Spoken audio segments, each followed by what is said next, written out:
Good morning, thank you. We're going to get my slides up. So let me just start off with 4 words that I learned, or 4 ideas that I learned from Dr. Monica Sharma, who's used to do leadership training for the United Nations. The 4 words are dignity, equity, compassion, and humility. And one of the things I really love about this conference is that it really, this conference speaks to those values. And the way that we define humility is the noble choice to forego your status and to use your influence for the good of others before yourself. And I know that that's what's in everybody's heart here. And there's also intellectual humility, is that all of us can always learn more. And I know that everyone here is going to have an open mind and to learn from each other. Next slide. What I'm going to do is, because the number of topics to cover, we could be here for a whole hour. I'm going to go relatively quickly, give you a very high-level view, but give you some links and places where you can go to get more detailed information. Next slide. There's a lot of people to thank, which I won't name, but they're there on the list. We'll make these slides available to you. I'm going to start first at the highest level, so we can go next slide. And next slide. So that is my family in the early 1960s. I'm sitting in my dad's lap. These pictures represent a few ideas. One is history. My family immigrated from Nicaragua in the 1950s, settled in the Mission District. The next one idea is adversity. My father had a very difficult childhood in Central America. He ended up leaving our family when I was 5 years old. He was an alcoholic. He smoked cigarettes. There was domestic violence and also mental illness. This slide also represents life course and intergenerational processes. It also represents resilience and hope, and it also represents scientific knowledge. These are my 3 kids in 2004 and over there in 2016 when we were in France. So I bring this to you because for all of this, the concepts that I'm going to cover very briefly apply to all of us in a very personal way. We know so much more now today than we knew back in the 1960s. We're now in 2019, and there's a lot we know, and there's still a lot we don't know. Continuing my high-level overview, so if we sort of take that framework, next slide. We know from the Adverse Childhood Experiences study that 65% of adults have at least one adverse childhood experience. 12% of adults have 4 or more adverse childhood experiences. And if you look here at the slide, what you'll see here is at the top you see what are the physical long-term manifestations of having early childhood adversity. But we see a lot of the behavioral health outcomes, including suicide, injecting drugs, alcoholism, high-risk sexual behavior, and smoking. Next slide, please.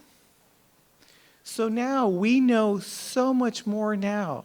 And there's now a lot more we can do because a lot of the problems that we think about today started a long time ago. I happen to be privileged to be on the advisory committee for Dr. Nadine Burke-Harris, who's the new Surgeon General of California and is working on ACEs for the state of California. On the left-hand side, the way that I want you to think about it is, first is to think about the structural trauma, discrimination, and racism that has existed across history that stresses families and generations. The intergenerational transmission of social effects as well as epigenetic effects, impacts of the environment on our genes that don't change the DNA sequence but change the expression of the genes that's transmitted to new generations. To think about life course development and to also think about the exploitation of our neural vulnerabilities, especially because companies design products, including things like soda and cell phones, to really leverage our neural vulnerabilities to get us addicted to their products, whether it's gambling, soda, food, technology, cigarettes, etc. So we have to keep that in mind. There's so much more we know now. I listed there the behavioral health consequences that are associated with early childhood adversity. Next slide. Next slide.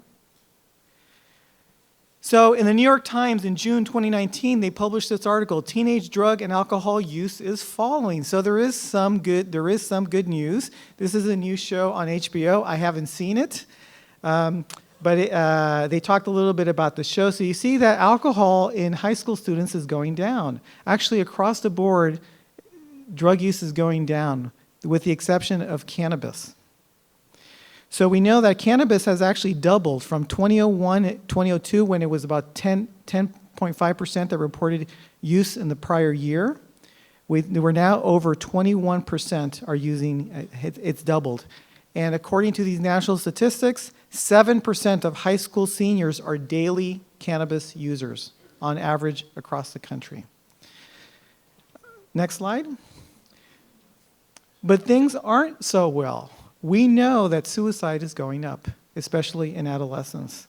Why is that? We don't know. I mentioned that cannabis use is up, but there's so many other factors that are all acting. Social media, the recession, concentration of wealth, growing income inequality, unaffordable housing and education. So our world is changing along with exposure to a lot of other risk. So a natural question is could early lifehood cannabis exposure lead to changes that might be associated with early suicide? So just published in 2019, next slide, is a systematic review looking precisely at this question. And with respect to exposure in young adults, there was an increased odds of 37% increase of developing depression in adults for youth who were regular users of cannabis. In the next slide, also, 50% increase in suicide ideation, and a 346 or odds of 3.46 increase for suicide attempts in people who had used cannabis long in life. This is a systematic review, reviewing the literature. It's an observational study. It's not an experiment. We don't know if this association is causal, but it's one of the things why we feel really strongly about protecting youth until they fully have developed into an adult brain. Next slide. And so there are other folks that are writing about this issue that we're seeing across the country. So the Trust for America's Health and the Wellbeing Trust has been publishing for the past couple of years a series of reports reviewing the CDC literature on these types of topics.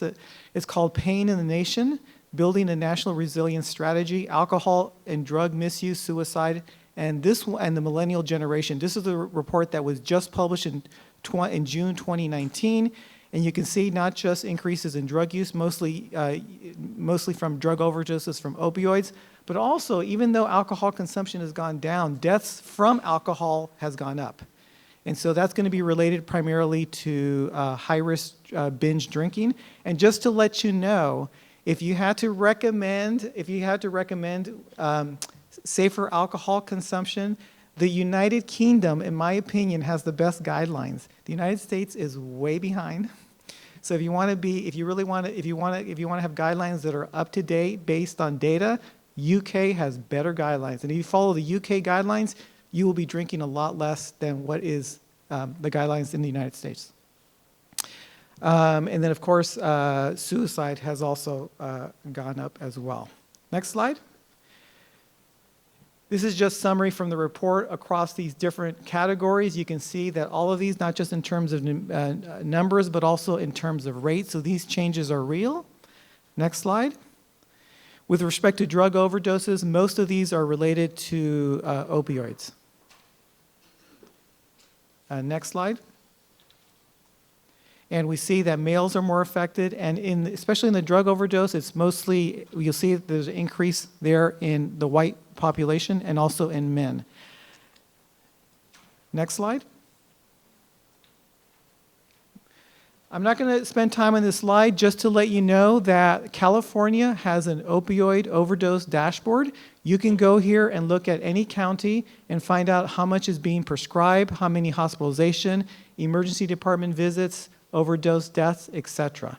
So it's a great resource if you want to get quickly up to speed on what's happening in your county.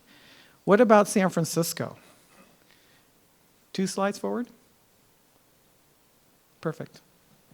So San Francisco, we're fortunate because in general, we've been ahead of most places and really working on prevention, especially around overdose prevention.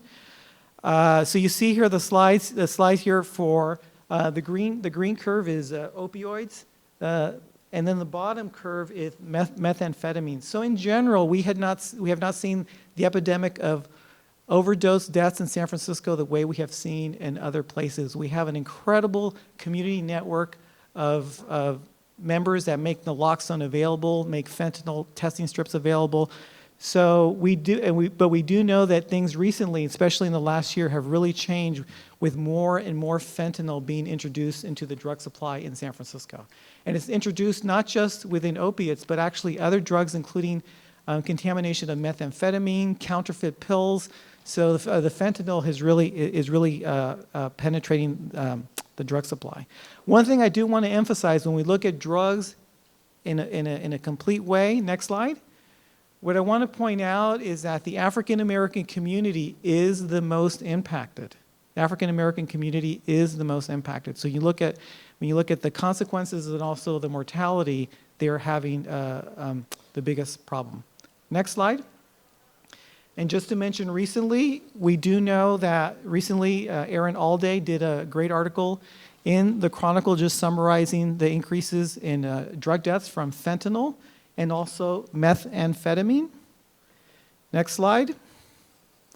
And this is just a quick overview of the incredible work being done in San Francisco by the most dedicated people that take a harm reduction approach to drug use. The Harm Reduction Center, operated out of San Francisco AIDS Foundation, the San Francisco Dope Project, that's part of the Harm Reduction Coalition. They also have a trainer named Charles Hawthorne. So these are incredible resources that we encourage you to access to really learn about what's happening in the streets to keep people safe from drugs. Next slide. If we had time, we'd spend most of the day sort of focusing on a lot of things happening in San Francisco. I'm just going to briefly mention 3. Low barrier buprenorphine pilot program. Dr. Barry Zevin is reaching out and starting people on buprenorphine in the streets, getting them on immediately. There are some really promising statistics coming out of that work. We are very excited. I'm not a drug treatment physician, but I am so impressed with buprenorphine and the potential it really has in terms of helping people with opioid addiction. The next one is real drug education for teens, safety first. Everybody make sure when you leave, you walk out with this pamphlet from Dr. Marcia Rosenbaum. And I feel really passionate about this because reaching youth and helping to protect them in a way that's a harm reduction approach about empowerment, education, better decision making. This is it. It's produced with Drug Policy Alliance, I believe it is, and you'll hear a little bit about it later. And then there's issues going on in San Francisco around mental health reform. We have a methamphetamine task force. There's also a bill at the state level around safe injection services. That when we get things better at the politics above us, we will implement safe injection services in San Francisco. A couple more slides, and I'm going to turn it over to a guest that we have here today. Coming back to San Francisco, this is slides that I presented last year. One more slide back. Oh, sorry, right there.